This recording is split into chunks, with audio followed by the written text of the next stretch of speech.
శివసేన ఆధిపత్యం కొనసాగుతుందా లేక బీజేపీ జెండా ఎగురుతుందా? బాంబే బాద్షా ఎవరు? మరి కాసేపట్లోనే ఈ ప్రశ్నలకు స్పష్టమైన జవాబు దొరకనుంది. దేశవ్యాప్తంగా ఆసక్తి రేపుతున్న ముంబై కార్పొరేషన్ ఎన్నికల కౌంటింగ్ కొనసాగుతోంది. ఫలితాల సరళిని బట్టి గమనిస్తే శివసేన ఆధిపత్యం స్పష్టంగా కనిపిస్తోంది. మెజార్టీ స్థానాల్లో శివసేన ముందంజలో ఉంది. అధిక సీట్లను కైవసం చేసుకునే దిశగా సేన అభ్యర్థులు దూసుకుపోతున్నారు. ఇక బీజేపీ రెండో స్థానంలో నిలిచింది. శివసేన పార్టీతో నువ్వా నేనా అన్నట్టుగా పోటీపడిన కమలదళం ఫలితాల విషయంలో మాత్రం తడబడింది.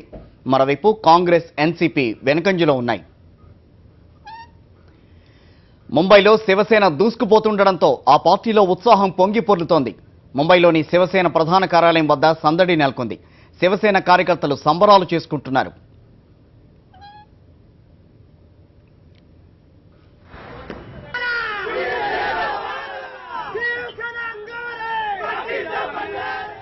ముంబైతో పాటుగా మహారాష్ట్రలోని 10 కార్పొరేషన్లు, 11 జిల్లా పరిషత్తులు, 118 పంచాయతీలకు ఈ నెల 21వ తేదీన ఎన్నికలు జరిగాయి. ప్రధానంగా అధికార బీజేపీతో పాటుగా శివసేన, ఎంఎన్ఎస్, కాంగ్రెస్, ఎన్సీపీ మధ్య పోటీ నెలకొంది. బీఎంసీ పరిధిలోని 227 స్థానాలు ఉండగా బీజేపీ, శివసేన, ఎన్సీపీ, కాంగ్రెస్తో పాటు వివిధ పార్టీలు, స్వతంత్రులతో కలిపి మొత్తం 2275 మంది అభ్యర్థులు బరిలో నిలిచారు. దాదాపు 55% పోలింగ్ నమోదైంది.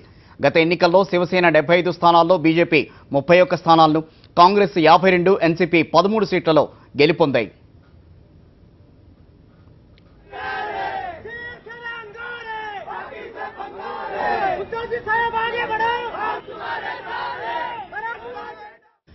దాదాపు 25 ఏళ్ల బంధానికి ముగింపు పలికిన శివసేన, బీజేపీ ఇటీవల జరిగిన మహారాష్ట్ర స్థానిక సంస్థల ఎన్నికల్లో విడివిడిగా పోటీ చేశాయి. సీట్ల కేటాయింపులో వచ్చిన విభేదాలే ఇందుకు కారణం. పైగా ముంబైపై పెత్తనం తమదేనని శివసేన వాదన. ఆ వాదన కరెక్ట్ కాదని, గతంతో పోలిస్తే ముంబైలో తాము బలం పుంజుకున్నామని బీజేపీ వాదిస్తోంది. ఇందులో ఎవరిది కరెక్టో కొద్దిసేపట్లోనే తేలిపోనుంది. అయితే ఎన్నికల ఎగ్జిట్ పోల్ ఫలితాలు ఆసక్తి రేపుతున్నాయి. ఇండియా టుడే సర్వే ప్రకారం శివసేన 86 నుంచి 90 స్థానాలు కైవసం చేసుకోనుంది. బీజేపీ 80 నుంచి 88 కార్పొరేషన్లు గెలుచుకోనుందని తెలిపింది. ఇక కాంగ్రెస్ 30 నుంచి 34 స్థానాలు, ఎంఎన్ఎస్ 5 నుంచి 7, ఎన్సీపీ 3 నుంచి 6 చోట్ల గెలుస్తుందని ఇండియా టుడే ఎగ్జిట్ పోల్ సర్వేలో తెలిపింది.